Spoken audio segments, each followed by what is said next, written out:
again. Thank you for taking time to answer my questions. My first question is, what is your job title? I'm Josh Walker with the Shenandoah Valley Soil and Water Conservation District in Harrisonburg. We cover Page and Rockingham County. I am a conservation engineering technician. So my name is Megan Trice and I work for the Shenandoah Valley Soil and Water Conservation District in Harrisonburg. My title is Conservation Technician and Education Coordinator. How long have you had this title? So I have had this title for 5 years. I've had this title for a little under 2 years. Prior to that, I was a conservation technician. Just to kind of talk about what we do. So farmers are the large landowners of our area. We are trying to protect the Chesapeake Bay from pollution. The cheapest way to do that is on the farm.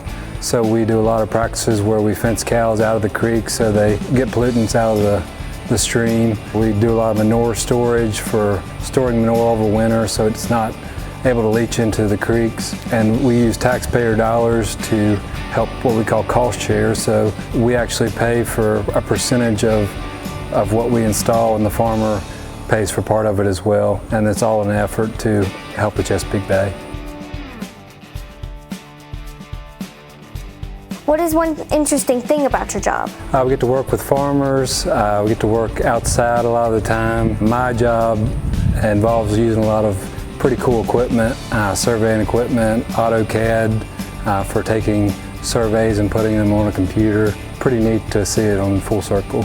The interesting thing I would say about my job is having two titles. I wear a lot of hats in the office. I get to work with farmers and landowners to educate them about soil and water and how we should protect our natural resources.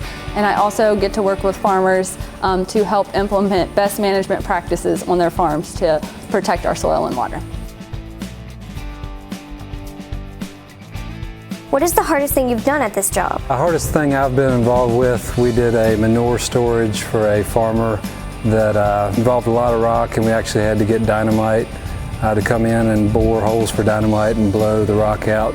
That was a pretty crazy trail of events. I would say the hardest thing that I have ever done at this job would be to coordinate a large event called Envirothon for high school students. It's a competition and I've helped coordinate quite a few, but the first one was probably the biggest challenge because it was a lot of things to put together and things to go smoothly at one time. But it was a lot of fun and the high school students had a blast. How much education do you need to do this job? You don't have to have a college degree. Most people in our office do.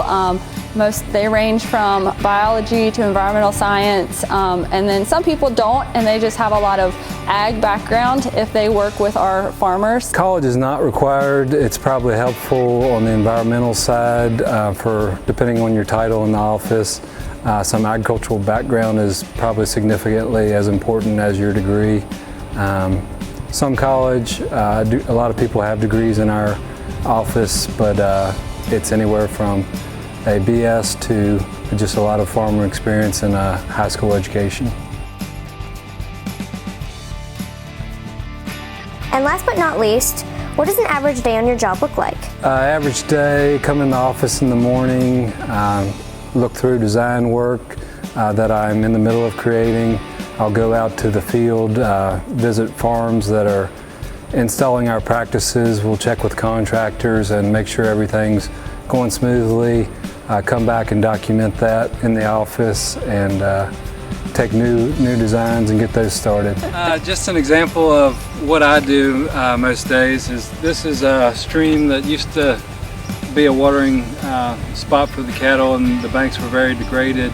We came in and fenced the stream 35 feet back to give what we call a buffer where all the nutrients can kind of be sucked up by the trees and grass in this buffer. I designed a culvert crossing to keep where the cows could still cross the creek, but the stream could continue. You can see we have fence on both sides. That keeps the cows from degrading the stream even further. It's a lot of what I do on a daily basis. So an average day at my job is getting there in the morning, checking my emails to see if there's anything major that needs to be done that day. And then my day can vary. Some days I'm behind a computer planning education events. Some days I'm out in the field looking at some of the ag projects we need to install or working on installing. And then other days, it's behind my computer doing paperwork to be able to get those farmers that have implemented those practices on their farm state cost share reimbursement for helping protect our soil and water. I would say that not many people know about our office, but some offices like ours do offer internship opportunities. So as you grow up and if you want to pursue this career, I would definitely reach out to a local soil and water district and see if there's any opportunities in college or maybe even in high school to shadow someone or mentor with someone. And it's a great experience because I was an intern at our office before I was hired there, so it was a great foot in the door.